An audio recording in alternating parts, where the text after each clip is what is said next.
Assalamualaikum warahmatullahi wabarakatuh. Rio Hotspot Lovers, selamat datang kembali di Rio Hotspot Channel. Oke, buat yang masih bingung apakah nantinya laga Bali United kontra Persib Bandung yang digelar di TC Purnamanya Bali United itu akan pakai VAR apa enggak?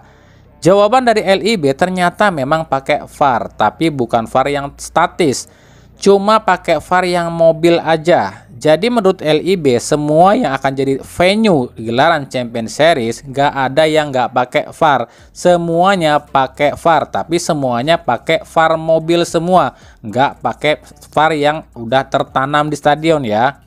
Lah kenapa pakai VAR mobil semua? Sebab alasan LIB sih ini baru uji coba VAR aja. Nah, untuk masalah kenapa kok dipindahkan ke TC-nya Bali United bukannya di Iwayan Dipta, ternyata emang sejak awal LIB lah yang meminta laga ini digelar di TC Purnama, bukan di IWD. Catat ya, bukan Bali United yang minta, tapi LIB yang menginginkannya alias yang menunjuknya.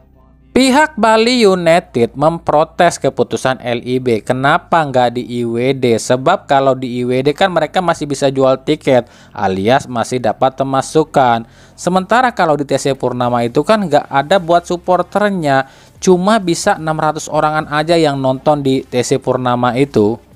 Tapi LIB nggak menggubris permintaan Bali United buat main di IWD. Sebab ini katanya permintaan dari PSSI dan AFC, karena kan IWD ini lagi dipakai AFC U17 wanita. Dan awalnya pun pihak Bali United tetap nggak setuju di TC Purnama digelarnya ini dan meminta dipindahkan ke stadion lain yang ada di Bali. Tapi pihak LIB tetap ngotot ingin dilangsungkan di TC Purnama ini. Nah, ini video pernyataan dari Ferry Paulus ya.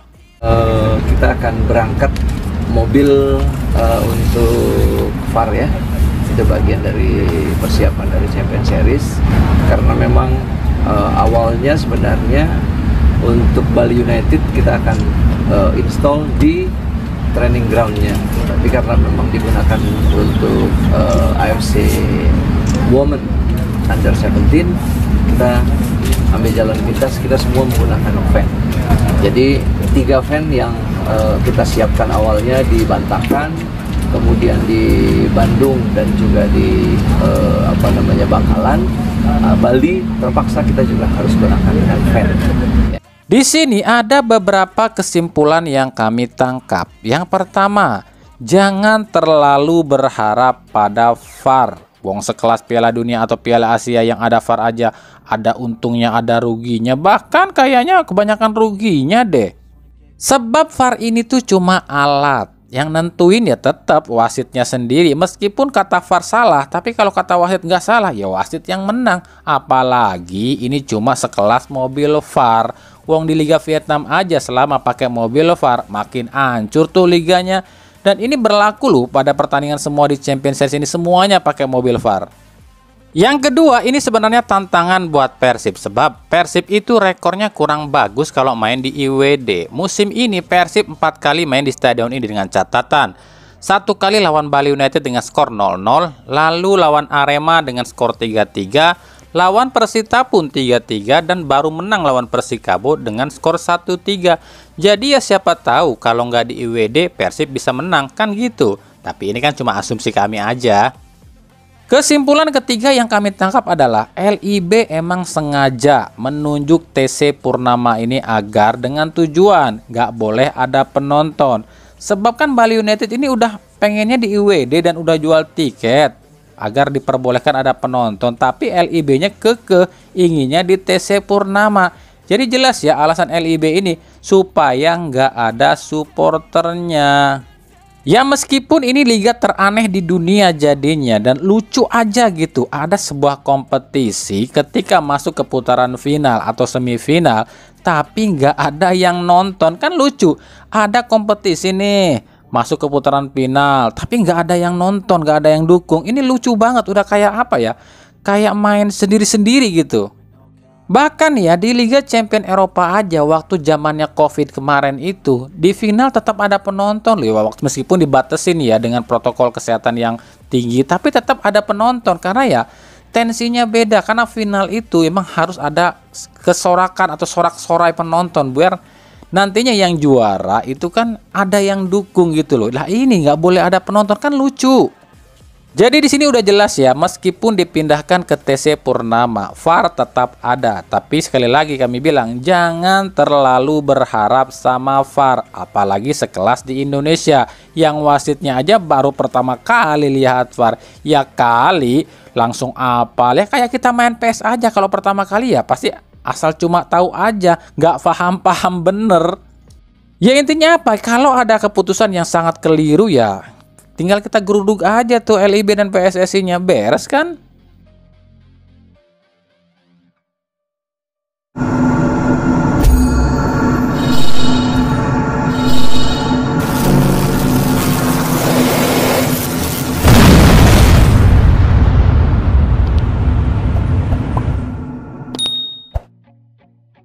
Komplotan Toel kembali beraksi. Kemarin mengirim Dali Tahir, lalu mengirim Anjas Asmara, sekarang mengirim Fahri Husaini.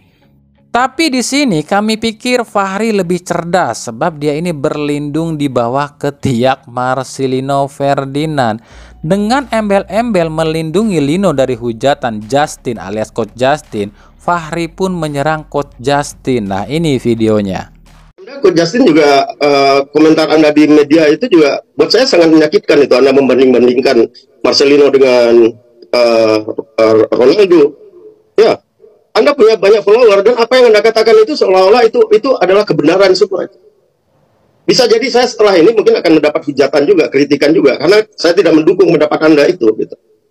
Ya, jadi tolong ketika mengevaluasi pemain, kalau saya bicara soal Anda membandingkan siapa dia, ya itu yang saya baca ya. Dia bukan Ronaldinho. Nah, pertanyaan saya juga sama, Anda siapa gitu? Ya, berani memberikan kritik yang begitu besar, yang begitu menyakitkan buat Marcelino. Saya sebagai mantan pemain nasional merasa sangat tersakiti itu. Oke, baik. Ya, ketika cara Anda menghakimi pemain nasional, pemain muda berbakat, pemain masa depan kita itu dengan cara seperti itu. Oke, ini pendapat kami pribadi loh ya. Kami di sini nggak lagi belain Coach Justin loh ya. Bukan berarti karena kami satu jalur dengan Coach Justin terus kami belain, nggak juga. Tapi kami luruskan di sini. Untuk masalah Lino, kita mungkin sama-sama ngerti lah, sama-sama ngerasain. Bukan cuma Justin aja yang kesel saat Lino ini lawan Irak. Mungkin hampir seluruh masyarakat Indonesia pun kesel. Cuma permasalahannya waktu itu Justin atau Coach Justin ini kebetulan disiarin pas dia ini mengkritik Lino. Mungkin kalau seluruh masyarakat Indonesia disiarin juga semua juga akan begitu teriak sama Lino kali. Ayo ngaku kan? Cuma di sini kalau saya jadi Coach Justin, mungkin saya akan sedikit mengkritik sama Fahri Husaini. Dia ini seolah-olah ngebelain Marcelino Ferdinand, padahal dia sendiri nggak pernah lu make Lino saat dia melatih timnas di 2019 ya, di timnas U19. Lino ini sama sekali nggak dipakai lu sama dia, padahal sejak 2019 Lino ini udah ada di timnas U16. Tapi waktu itu Fahri ini bilang Lino ini masih terlalu kecil dan terlalu kurus. Sekarang giliran Toel dan komplotannya diserang oleh Koci, dia malah berlindung di bawah nama Lino. Kan lucu, lo aja nggak pernah pakai Lino kok. Perlu kalian catat ya, Marcelino Ferdinand itu bisa terkenal dan berkembang seperti sekarang itu lantaran asuhan Sintayong lo ya, bukan asuhan Luis Milla, bukan asuhan Indra Syafri, bahkan bukan asuhan Fahri Husaini. Lino itu cuma dilatih oleh dua pelatih di timnas, yakni Bima Sakti di U16 dan 15 dan Sintayong di U17, U19, U23 dan senior. Jadi nggak ada embel-embel Fahri Husaini lo ya. Makanya ya, buat yang kemarin bilang ke kami sok tahu lu saat kami bilang para komplotan Toel ini akan makin panas saat tahu Sintayong ini bakalan diperpanjang kontrak sampai 2007. Ya ini terbukti kan, semua komplotan Toel muncul. Bener dong, karena waktu belum diperpanjang, ini kan yang muncul cuma Toel nih. Kenapa giliran Eto'o udah janji berikan perpanjangan kontrak sama Sintayong semuanya muncul? Paham ya sekarang? Makanya ya, kalau apa-apa itu jangan asal komentar, cari tahu dulu. Kami bikin narasi itu bukan cuma jeplak loh, udah diteliti dulu. Kami lihat bagaimana kemarinnya dan bagaimana besoknya. Oke, lanjut ke berita klub ya. Kita mulai dari Persebaya nih. Rumor soal pemain asing yang akan ke Persebaya nampaknya akan jadi rumor semua, khususnya yang dari Liga 1 loh ya. Sebab ada kabar Paul Munster ini justru akan mengambil pemain asing dari yang baru yang belum pernah ke Liga Indonesia. Nah, ini artikelnya ya. Kalau kalian bilang kami hoak ya, silahkan bilang hoak sendiri sama artikel ini. Soalnya bukan kami loh yang nulis ini.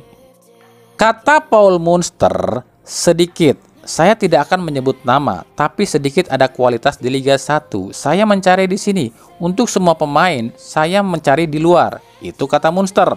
Ngerti nggak maksudnya? Maksudnya Munster udah nyari nih di Liga 1, khususnya pemain asing ya. Tapi katanya sih kualitasnya nggak sesuai nih dengan kriteria dia. Makanya dia ini mencari pemain asing yang belum pernah main di Liga 1. Jadi kita akan lihat apakah benar semua pemain asing yang dirumorkan ke Persebaya itu yang dari Liga 1 ini nggak akan jadi, seperti Anderson Sales dan lain-lain. Dan apakah semua pemain asing kecuali Bruno ya di Persebaya musim depan ini rasa baru semua? Ya kita tunggu aja nanti.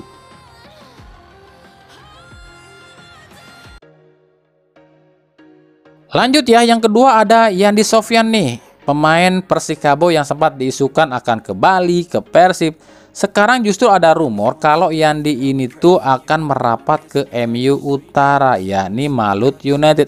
BTW kalau kami bilang MU Timur itu berarti Madura United lo ya. Dan kalau kami bilang MU Utara itu berarti Malut United lo ya. Tapi ini pun masih sebatas rumor lo ya. Yang nggak tahu juga Yandi ini akan kemana nih. Apakah ke Persib atau ke klub lain, paham ya? Semuanya masih rumor.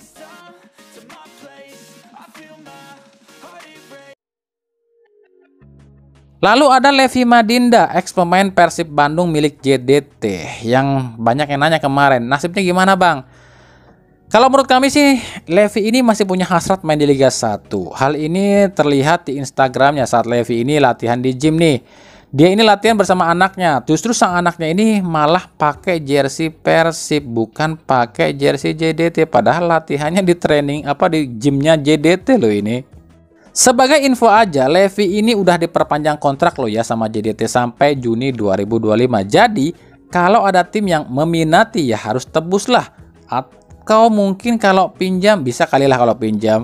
Makanya buat yang nanya kemarin soal Levi, kami udah jelaskan ya, Levi ini stay di JDT.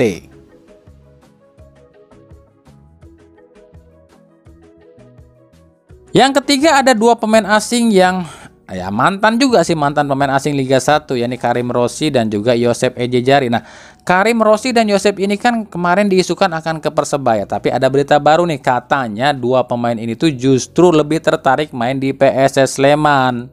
Kami pribadi nggak tahu berita ini benar atau tidak, sebab kami pun cuma dapat informasi ini dari akun fansnya PSS Sleman yang membagikan percakapan antara fansnya ini dengan Karim Rossi dan juga Josep Ejejari. Nah, ini fotonya ya.